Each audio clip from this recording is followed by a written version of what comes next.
بسم اللہ الرحمن الرحیم۔ السلام علیکم دوستو پاکستان کرکٹ ٹیم کے سابق کپتان بوم بوم افریدی نے انگلینڈ کے خلاف تیسرے ٹیسٹ میچ میں 2 کھلاڑیوں کو شامل کرنے کا مشورہ دے دیا۔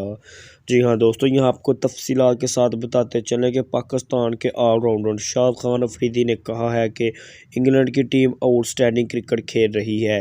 ان کے کوچ کی سوچ انتہائی جارحانہ ہے۔ انگلینڈ اور پاکستان میں فنشنگ کا فرق ہے۔ تیسرے ٹیسٹ میں سرفراز احمد اور شان مسعود کو میدان میں اتارنا چاہیے۔ کراچی میں ایک تقریب سے خطاب کرتے ہوئے شاد افریدی کا کہنا تھا کہ پاکستان کی پچز کا مسئلہ نہیں ہے، مسئلہ پچز بنانے کے طریقہ کار کا ہے۔ انہی پچز پر ڈومیسٹک میچز کے بھی رزلٹ آتے ہیں۔ انگلینڈ کا کپتان بھی تگڑا ہے جو زبردست فیصلے لیتا ہے۔ سرفراز اور شان مسعود کو تیسرے ٹیسٹ میں موقع ملنا چاہیے۔